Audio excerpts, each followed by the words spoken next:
Welcome दोस्तों, all my respected viewers, all my subscribers and all my brothers and sisters, engineer SK Chamele yoga guru hypnotist channel में आप सभी का हार्दिक स्वागत, वंदन और अभिनंदन करते हैं। सो फ्रेंड्स, आज बुद्ध पूर्णिमा है और निश्चित रूप से आज मेरे गुरुदेव हैं जो श्री श्री आनंद मूर्ति जी, उनका भी आज जन्मदिन है। आज का बहुत ही स्पेशल डे है हमारे स्पिरिचुअलिटी के लिए और उनको नमन करने के लिए, उनके आदर्शों पर चलने के लिए, उनके द्वारा बताई साधना को हमें जीवन में ढालने के लिए। तो आज हम विशेष रूप से आप सब लोगों से बात करने वाले हैं। बहुत सारे लोग हमसे पूछते हैं व्हाट्सएप के जरिए, फोन के जरिए, अन्यत्र साधनों से कि आपके गुरु कौन हैं। तो चैनल पर भी कई लोगों ने लिखा है। आज मैं इस संबंध में कुछ जो है बता देना चाहता हूं, लेकिन उसके पहले आज हम थोड़ी संस्कृत, जो अभी तक मैं चैनल में हिंदी और अंग्रेजी का बहुत प्रयोग करता रहा हूं, आज मैं थोड़ा संस्कृत का भी आपसे जो है चर्चा, संस्कृत के श्लोक और इत्यादि इत्यादि, क्योंकि हमारे 14 गुरु हैं तो डिफरेंट गुरु से हमने बहुत कुछ हमें सीखने को मिला है। और जो गुरु का पद है वो बहुत ही महत्वपूर्ण है निश्चित रूप से। और समस्त गुरुओं को इस विश्व के मैं उनके चरणों में कोटि कोटि वंदन करता हूँ, सत सत नमन करता हूँ। तो जब जैसे मैंने शुरुआत में पांडित्य कर्म है, जो कर्मकांडी पंडित होते हैं, क्योंकि मेरा जन्म ब्राह्मण के घर में हुआ है, तो निश्चित रूप से वो भी हमने सीखा और उसको भी काफी दिन किया है। तो जब जैसे पंडित जी शुरू करते हैं घर में जाके, चाहे वो एक सिंपल सत्यनारायण की कथा ही को ले, या हम कहते हैं शिवार्चन की बात करें, या हम कोई भी मांगलिक कार्य करें, तो उसमें जो है जो पौरोहित्य का कार्य है, जो आचार्य का कार्य है, वो शुरुआत फिर वहां से करते हैं कि ओम अपसर्पन्तु ते भूता ये भूता भूतले स्थिता ये भूता विघ्न करता रस्ते नश्यन्तु शिवाज्ञा। जो जितनी भी नेगेटिव एनर्जीज हैं उनको बाहर करने का वो सरसों लेकर के या जल लेकर के और उसके द्वारा उसको बाहर कर देते हैं। इसके बाद फिर जल लेकर के कुशा से अपने ऊपर छिड़क करके और फिर ओम अपवित्रा पवित्रो वा सर्वावस्थां गतो पिबाम या स्मरेत पुंडरीकाक्षं बाह्यभ्यंतर शुचि। तो अपने आप की शुद्धि, जो हम कहते हैं शरीर, मन से, वचन से, कर्म से, शारीरिक शुद्धि के लिए ये हम मंत्र बोल के करते हैं। और इसके बाद फिर जो है आता है स्वस्ति वाचन करते हैं। और स्वस्ति वाचन की हर कुछ शुभ हो उसके लिए जो है जो पंडित होते हैं, जो पुरोहित होते हैं, जो हमारे आचार्य होते हैं, वो वहां से जो है शुरुआत जो है करते हैं स्वस्ति वाचन से। ओम स्वस्ति न इंद्रो बृहस्रवाः स्वस्ति न पूषा विश्ववेदा स्वस्ति नस्ताक्षर्यो अरिष्टनेमि स्वस्ति नो बृहस्पतिर्दधातु। ओम बृहदश्वामरुता कृष्णमातरः शुभं यावानो विदथेषु जगमया अग्निर्जिभ्यासुर्चक्षुषो विश्वेनो देवा अवशागमन्ये भद्रं कर्णेभिः शृणुयाम देवा भद्रं पश्येमाक्षभिर्यजत्रा स्थिरैरङ्गैः तुष्टुवा सस्तनूभिर्षमिच्छेमहि देवतं यदायु शतमिन्नु शरदो वन्ति देवा यत्रा नश्चक्रा जरसन्तनु मां पुत्रासो यत्र पितरो भवन्तु मानो मध्यारिखेतायुगन्तु अदितिजौरक्तिर्च अंतरिक्षमदित्य माता स पिता स पुत्रा विश्वे देवा अदिति पंचजना अदितिर्जातमदितिर्जनित्वं द्यौ शान्ति अंतरिक्षगुं शान्ति पृथ्वी शान्ति रापः शान्ति रोखदयः शान्ति वनस्पत्याः शान्तिर्विश्वे देवा शान्तिर्ब्रह्म शान्ति सर्वगं शान्ति शान्तिरेव शान्ति क्षमा शान्तिरेधि यतो यथा समीहसे ततो नो अभयं कुरु सम्ना कुरु प्रजाभ्यो वयं न पशुभ्यं सुशांतिर्भवतु।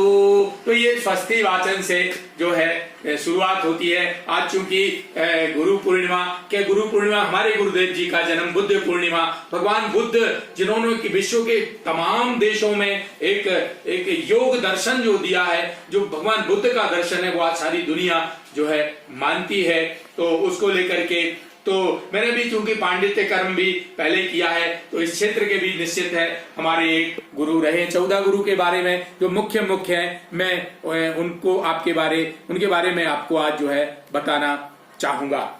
फिर उसके बाद निर्विघ्नता से हमारा कोई भी कार्य है वो पूरी तरह से संपन्न हो, उसके लिए भी मंत्र किस तरह से बोलते थे। ओम सुमुखश्चैकदन्तस्य कपिलो गजगणकालंबोदरस्य विक्टो विघ्ननाशो विनायका धूम्रकेतुराध्यक्षो भालचंद्रो गजानन द्वादशीतानि नामानि यः पठे द्रोणयादपि विद्यारंभे विवाहे च प्रवेशे निर्गमे तथा संग्रामे संकटे चैव विघ्न तस्य न जायते। शुक्लांबरधरं देवं शशिवर्णं चतुर्भुजं ध्यायेत् प्रसन्नवदनां सर्वविघ्नोपशान्तये। तो मंत्रों का उच्चारण भी, चूंकि मैं इंग्लिश और हिंदी बहुत ज्यादा वीडियोज में, ज्यादातर आज संस्कृत के संबंध में थोड़ी बहुत मैं बता रहा हूँ। विघ्नेश्वराय वरदाय शुर प्रियाय लंबोदराय शकलाय जगद्गताय नागाननाय श्रुति यज्ञ विभूषताय गौरीशुताय गणनाथ नमो नमस्ते।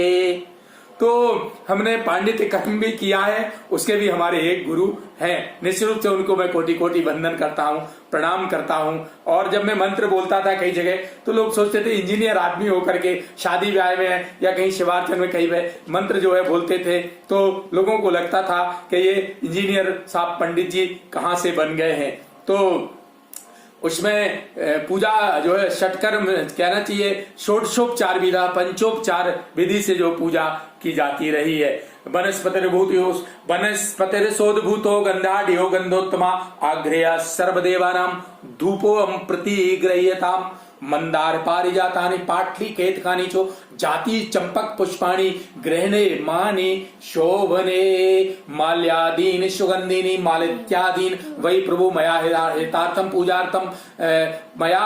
पूजार्थम पुष्पाणि प्रतिगृह्यताम शर्कराखंड खाद्यानि दधि घृतानि तो आहार्यम भक्ष्य भोज्यम नैवेद्यम प्रतिगृह्यताम। तो इस तरह से मैं मंत्र भी बोला करता था धड़ाधड़, और पूजा पाठ भी खूब कराया। तो एक क्षेत्र वो भी रहा है। तदेव लगनम सुदिनम तदेव तारा बलम चंद्र बलम तदेव विद्या बलम देव बलम तदेव लक्ष्मी पते तेंग्रयुगम स्मरामि।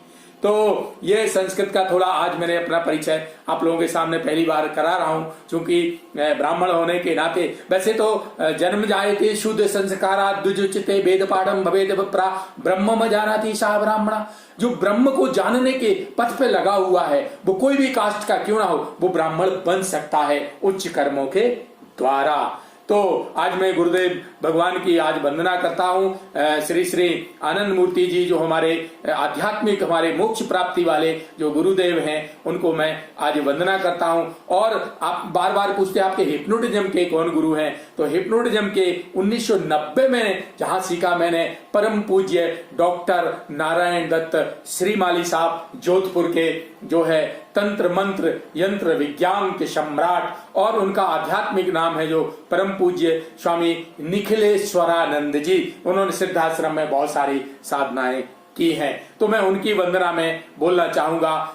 नित्यं शुद्धं निराभासं निराकारं निरंजनं नित्यबोधं चिदानन्दं गुरुर्ब्रह्मा नमाम्यहम्। नित्यं बोधं सच्चिदानन्दं गुरुर्ब्रह्मा नमाम्यहम्।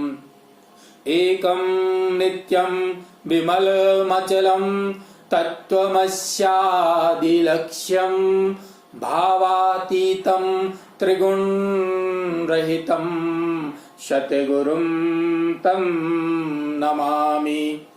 अखण्डमण्डलाकारं व्याप्तं येन चराचरं तत्पदं दर्शितं येन तस्मै श्री गुरुवे नमः। अज्ञानां तिमिरान्धस्य ज्ञानाञ्जन शलाकया चक्षुरुन्मीलितं येन तस्मै श्री गुरुवे नमः। गुरुर्ब्रह्मा गुरुर्विष्णु गुरुर्देवो महेश्वरा गुरुर्साक्षात् परब्रह्म तस्मै श्री गुरुवे नमः। तो गुरु का स्थान ब्रह्मा विष्णु महेश से भी बढ़कर होता है। और ऐसे समस्त गुरुओं को मैं आज कोटि कोटि वंदन करता हूँ, प्रणाम करता हूँ, नमन करता हूँ, क्योंकि उन्होंने आज हम जो भी हम जानते हैं, छोटा आ से लेके ABCD से लेके और बड़े से बड़ा ज्ञान वो गुरु के बिना नहीं सीखा जा सकता है। कहा है कि गुरु बिन भवनिधि तरह न कोई, और जो विरंची शंकर सम होई। तो हमें जो ज्ञान मिला है किसी भी तरह, चाहे भौतिक जगत का, चाहे आध्यात्मिक जगत का, किसी भी क्षेत्र का, वो हमें गुरुदेव भगवान की कृपा से मिला है। तो उन्होंने, अब मैं किसी दिन ज्ञान, कर्म और भक्ति, मोक्ष प्राप्ति के जो मुख्य साधन हैं उनके बारे में बताऊंगा, क्योंकि सिर्फ हिप्नोटिज्म से काम नहीं चलने वाला। हमें आध्यात्मिक, हमें धार्मिक नॉलेज, हमें शास्त्रों का, हमें ग्रंथों का, उनका ज्ञान होना भी आवश्यक, क्योंकि अल्टीमेटली हमें ईश्वर को प्राप्त करना है। तो ज्ञान के बारे में, ज्ञान तो बहुत अथाह भंडार है। 4 वेद, 6 शास्त्र, 18 पुराण, स्मृतियां, श्रुतियां, तमाम तरह की फिलॉसफी, दर्शन। तो वास्तविक ज्ञान फिर है क्या? वास्तविक विज्ञान जिसे हम कहें, इन सब का अध्ययन अगर आप करके रट भी लें, तब भी उस ज्ञान में हमें अहंकार और आलस्य 2 चीजें आ जाती हैं। इससे भगवान से दूर हो सकते हैं जब तक तत्व ज्ञान प्राप्त ना हो। ज्ञान एक्चुअल है non attributional supra psychic subjectivization of objectivity. यह है रियल नॉलेज, या self realization is real knowledge. जिसको आत्मज्ञान प्राप्त हो गया वही असली ज्ञान होता है। इसी तरह कर्म है, बहुत सारे हम दिन भर कर्म करते हैं, हर क्षण। इवन हम पानी का गिलास उठाया, हमने पानी पिया, हमने कोई भी पूजा पाठ, भजन, भक्ति, सत्संग, पर कुछ भी किया, सब कर्म का एक बंधन है। हम बंधन में तो बनेंगे, हम बच नहीं सकते। चाहे पाप करेंगे तो लोहे की जंजीर, पुण्य करेंगे तो सोने की जंजीर। इन दोनों कर्म जंजीरों से बच के हम ईश्वर की कर्म फल से हम बचना है। कर्ता कर्म, क्रिया क्रिया, कर्म फल, सब परमात्मा को एकदम विशुद्ध रूप से निष्काम कर्मयोग, उस पर चल के जब हम चलेंगे तभी हमें भगवत प्राप्ति हो सकती है। तो कर्म होगा non attributional supra psychic external faculties, जो हम उनको अर्पित करते हुए पूरा कर्म करें। हम करता नहीं है, हमें फल भी नहीं चाहिए, हम वो क्रिया भी नहीं है, कर्म भी नहीं है। इस भाव से तब सही कर्म हम जीवन में, नहीं तो कर्म बंधन में बंधते रहेंगे और हम बार बार धरती पर आते रहेंगे। भक्ति होती है जो वो सुप्रीम डिवोशन होती है। भक्ति क्या होती है? भक्तिर भगवत भावना, भक्ति प्रेम स्वरूपणी, और भक्तिरानंद रूपाचा, भक्ति भक्तस्य जीवनम। भक्ति तो मछली को जल से बाहर कर दोगे मर जाएगी, क्योंकि वो इतना चाहती है पानी को। जब पानी, और कहना चाहिए उसका दूध का रिश्ता होता है, दूध को गर्म करो तो पानी जब ऊपर भाप बन के ऊपर जाता है तो दूध भी ऊपर उठता है कि भैया तुम कहां जा रहे हो, मैं तुम्हारी ओर आ रहा हूं। इतना स्नेह होता है भक्त और भगवान का। और पानी जैसी 2 बूंद उसमें डाल दो तो वो वापस पहुंच जाता है, क्योंकि वो दूध पानी को इतना चाहता है। तो जो मछली और पानी का प्रेम है, जो दूध और पानी का प्रेम है, इससे भी ज्यादा कहीं प्रेम भगवान के प्रति हमें डिवोशन चाहिए पड़ता है। क्योंकि जो बाकी ज्ञान है और दूसरी चीजों में अहंकार आ सकता है। तो अभिमानम सुरापानम गौरवम रौरवम ध्रुवम प्रतिष्ठा चूकरी विष्ठा त्रयम त्यक्ता हरिम भजेत। तो ये सारा चीज आज गुरुदेव, चूंकि हमारे गुरुदेव भगवान श्री आनंद मूर्ति जी का आज जन्मदिन है, बुद्ध भगवान जी का जन्मदिन है, जो है बुद्ध पूर्णिमा है, तो इसलिए आज आध्यात्मिक हमने आप लोगों से चर्चा कर ली। बाकी हिप्नोटिज्म के हमारे जो गुरु हैं वो निश्चित रूप से डॉक्टर नारायण दत्त श्रीमाली साहब, 1990 में उनसे हिप्नोटिज्म हमने सीखा। इसके अलावा भी और हमारे गुरु हैं मुंगेर वाले स्वामी निरंजनानंद जी महाराज हैं, वो हमारे उस क्षेत्र के योग के वो योग के हमारे क्षेत्र के हैं, वो उसके भी गुरु हैं।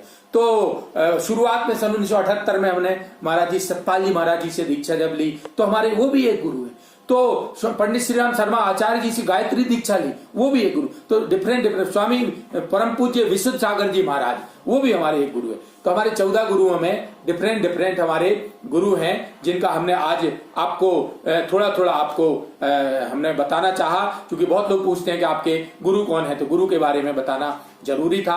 तो आज हम यही कहना चाहेंगे कि गुरु के प्रति पूरी श्रद्धा, पूरी निष्ठा, ठोस विश्वास, और गुरु के जो नेगेटिव पक्ष है उसको कभी नहीं देखना चाहिए, केवल पॉजिटिव पक्ष ही हमें हमेशा देखना चाहिए। अगर कोई उनमें कमी खराबी भी हो तो उसको हमें जो है नजरअंदाज करके उनके गुणों का हमें अवलंबन उनके दिखाए मार्ग पर पूरी तरह से अनुशीलन करना चाहिए। 2 शब्द अंत में कहना चाहूंगे, पूरा वीडियो देखिए, इसमें आगे जो है डॉक्टर नारायण दत्त श्रीमाली जी के शिष्य श्री कमला प्रसाद जी निखिल, उनको नाम स्वामी निखिलेश्वरानंद जी ने एक टाइटल दिया था इनको, वाराणसी के रहने वाले, इलाहाबाद के, और वो जो है हमारे पास सीखने आए थे डॉक्टर नारायण दत्त श्रीमाली साहब के शिष्य श्री कमला प्रसाद जी निखिल। वो वीडियो आगे आप इसमें देखिए। मैं 2 शब्द मोटिवेशनल कहना चाहूंगा। रोज मैं शायरी बोलता हूं, आज मैं संस्कृत की बात हुई तो संस्कृत में ही मैं बोलना चाहूंगा कि प्रयत्नेन धीरा समुद्रम तरंती, प्रयत्नेन धीरा समुद्रम तरंती, प्रयत्नेन वीरा गिरिम लंघयंती, प्रयत्नो विधेया। लगातार प्रयत्न करते रहिए, एक दिन मंजिल आपको जरूर मिलेगी। और गुरु का आशीर्वाद और उनकी कृपा बहुत जरूरी होती है। सभी को बहुत आज गुरु पूर्णिमा, आज बुद्ध पूर्णिमा कहना चाहिए, और हमारे गुरुदेव का जन्म है, तो मेरे लिए तो गुरु पूर्णिमा ही है आज। और इस अवसर पर आप सभी को बुद्ध पूर्णिमा के अवसर पर बहुत धन्यवाद। जय हिंद, जय भारत, वंदे मातरम। जी सर, नाम, पता और अपना सारा चीज बताएं। मेरा नाम कमला प्रसाद है, मैं योगी कमला प्रसाद के नाम से जाना जाता हूँ, कमला प्रसाद निखिल। Very good. चूंकि मैं डॉक्टर नारायण दत्त श्रीमाली जी का शिष्य हूँ, इसलिए निखिल टाइटल है मेरी। क्या बात है। उन्होंने ये गोत्र हमें प्रदान किया, क्योंकि निखिलेश्वरानंद जी लिखते थे वो नाम, निखिलेश्वरानंद जी लिखते, इसलिए ये गोत्र भी हमें प्रदान किया गया कि आप अपने नाम के साथ लगाएंगे। क्या बात है। और मैं 50 सालों से साधना फील्ड में हूँ, चाहे वो योग हो, चाहे अघोर हो, चाहे तंत्र हो, वाह, हाँ, और भी जो है स्मशानी साधनाएं हो, इन सभी साधनाओं में मैं रहा हूँ। कौल मार्ग में भी मैंने साधनाएं कई साल स्मशान में सारी रात रह करके संपन्न किया, और बिना किसी लोभ लालच के, बिना किसी जाति पाति भेदभाव के, जहाँ तक मुझसे हो सका मैंने जन कल्याण किया। क्या बात है, यू आर ग्रेट। और कभी भी किसी को न तो ठगा न तो धोखा दिया। क्या बात है। आगे भी मेरी ये इच्छा है कि मैंने ये भी महसूस किया कि बहुत सारी ऐसी चीजें हैं जो हिप्नोटिज्म के माध्यम से आसानी से किया जा सकता है। चाहे वो शारीरिक कष्ट हो, चाहे वो मानसिक हो, चाहे वो किसी भी प्रकार की कुछ ऐसी भी महसूसियत हो जैसे हमको कोई ऊपरी चीज पकड़ ली है, लेकिन ऐसा होता नहीं है। वो सबका सब मानसिक होता है, जिसको हिप्नोटिज्म के माध्यम से बहुत आराम से ठीक किया जा सकता है, वो पूरा क्योर हो सकता है। ये इच्छा मेरे मन में बहुत दिनों से थी, और मैंने हिप्नोटिज्म पर भी काफी दिन तक जो है इसका प्रयास भी किया था, अभ्यास भी किया हुआ था। तो डॉक्टर साहब, ये इंजीनियर साहब इसके समले जी का भी बड़ा नाम देखा, और कई बार इनसे मैंने कहा भाई मेरी उम्र 65 साल हो चुकी है, मैं सीख सकता हूँ कि नहीं, तो इन्होंने सहर्ष स्वीकार किया कि नहीं। लेकिन हल्का सा मेरे मन में ये आया 2 लोगों के प्रति, एक तो डॉक्टर साहब और एक आपके, ये लोग बूढ़े होंगे, ये तो बड़े कृष शरीर होंगे, जर्जर होंगे, या एनर्जी कहाँ से इतनी लाएंगे, लेकिन जब आपको देखा दोनों जन को, तो मैं I am very proud of you दोनों जन के लिए। और देखा कि आप लोगों की ऊर्जा जो 18-20 साल के नवयुवक में होती है, वो एनर्जी का फ्लो आपके अंदर में फिजिकल और मेंटल मैंने आपने सामने देखा। तब लगा कि नहीं, आप तो वही बहुत कुछ करने वाले हैं समाज के लिए। साधनाओं में हम लोगों को 10-10 घंटे या 12-12 क्या बात घंटे है। तक आसन पर एक साथ लगातार बैठना हमारी मजबूरी थी। जी, या, जी, या जी, तो जी। मैं उन साधनाओं को संपन्न करूं या फिर मैं छोड़ के भाग जाऊं। वाह, मैं वाह, उसके वाह। लायक नहीं हूं। बहुत तो सुंदर। गुरु के आदेशानुसार 12-12 घंटे भी आसनों पर बैठ करके उन साधनाओं को साधना पड़ा है और बहुतों का प्राण भी बचाया है जो हर तरह से निराश हो चुके थे। एक्सीलेंट। अब नई पीढ़ी को क्या संदेश देना चाहेंगे, नए नई नवयुवक? पीढ़ी को मैं चाहता हूं कि ये विधा जिसे मैस्मरिज्म कहा जाता है, हिप्नोटिज्म कहा जाता है, ये हमारे भारतवर्ष में इसका प्रचार प्रसार अच्छा नहीं है अभी तक। और केवल ये व्यवसाय का साधन मात्र अगर है भी तो कुछ लोगों ने बनाया है। मेरी उन सीखने वालों से और सिखाने वालों से ये प्रार्थना है, निवेदन है कि इससे आप अपनी अर्निंग तो करें लेकिन जन कल्याण भी होना ही चाहिए। बहुत अच्छी, जन कल्याण सर्वोपरि हो उसमें। हाँ। सुपर सुपर, ये अति सर्वोत्तम अति उत्तम, है। और इस सर्वोत्तम। प्रकार से इसकी फीस और वो किया जाए कि अमीर के साथ साथ गरीब भी आ को जाए। इसका लाभ मिले। बहुत सुंदर, बहुत सुंदर। ये आपके मेरा निवेदन है उन लोगों आपके विचारों का मैं हृदय से, तहे दिल से स्वागत करता हूं, इस्तकबाल करता हूं। बहुत बहुत धन्यवाद। आपके चेहरे की मुस्कुराहट और भगवान करे जीवन भर आप दूसरों के चेहरों पर भी लाएं। धन्यवाद आदरणीय निखिल जी, बहुत बहुत मैं धन्यवाद। ईश्वर से उस महासत्ता से प्रार्थना करता हूँ कि विश्व के सारे प्राणियों का कल्याण हो। वाह, यह मेरी जो है मालिक से निवेदन है। बहुत बहुत धन्यवाद।